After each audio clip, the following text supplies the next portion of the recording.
छोटे राजकुमार का कारनामा। बहुत समय पहले एक सुदूर आकाशगंगा में तारों और ग्रहों के बीच एक छोटा राजकुमार रहता था। उनके ग्रह को क्षुद्र ग्रह भी 612 कहा जाता था और इस छोटे से ग्रह पर उनके पास वह सब कुछ था जो उन्हें चाहिए था। 3 ज्वालामुखी, जिनमें से एक हमेशा सक्रिय रहता था, एक गुलाब जिसे वह किसी भी चीज से अधिक प्यार करते थे, और एक बड़ा खजाना।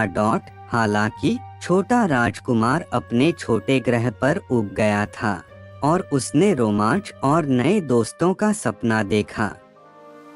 एक दिन उसने नए दोस्त खोजने के लिए अंतरिक्ष की यात्रा पर निकलने का फैसला किया। सबसे पहले उन्होंने एक ऐसे ग्रह का दौरा किया जहां आलसी जीव रहते थे, जहां हर कोई हमेशा कुछ न करने में व्यस्त रहता था।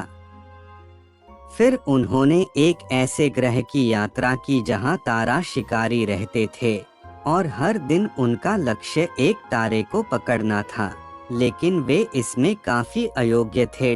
अगले ग्रह पर छोटे राजकुमार की मुलाकात एक रानी से हुई, जिसका मानना था कि वह पूरे ब्रह्मांड पर शासन करती है, लेकिन वास्तव में उसके पास केवल अपने ग्रह पर ही अधिकार था। फिर वह एक शराबी के पास गया जिसने बड़ी बोतल से पानी पिया था और छोटी बोतल से पानी पीना भूल गया था। लेकिन इनमें से किसी भी ग्रह पर लिटिल प्रिंस को वह नहीं मिला जिसकी उसे तलाश थी। उसने अपनी यात्रा जारी रखी और एक ऐसे ग्रह पर पहुंचा जहां एक लोमड़ी रहती थी।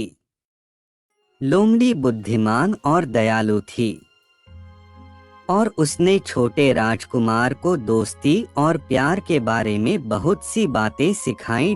लिटिल फॉक्स के साथ वे सच्चे दोस्त बन गए और एक साथ काफी समय बिताया। हालांकि अपने गुलाब और अपने ग्रह की चाहत में छोटे राजकुमार ने घर लौटने का फैसला किया। वापस जाते समय उसका सामना कई ग्रहों और उनके निवासियों से हुआ, लेकिन अब उसे समझ आया कि दोस्त सबसे मूल्यवान खजाना होते हैं। वह अपने छोटे ग्रह और अपने प्यारे गुलाब पर लौटकर खुश था। तब से छोटे राजकुमार को कभी अकेलापन महसूस नहीं हुआ, क्योंकि उसके पास हमेशा उसके दोस्त और उसका गुलाब था।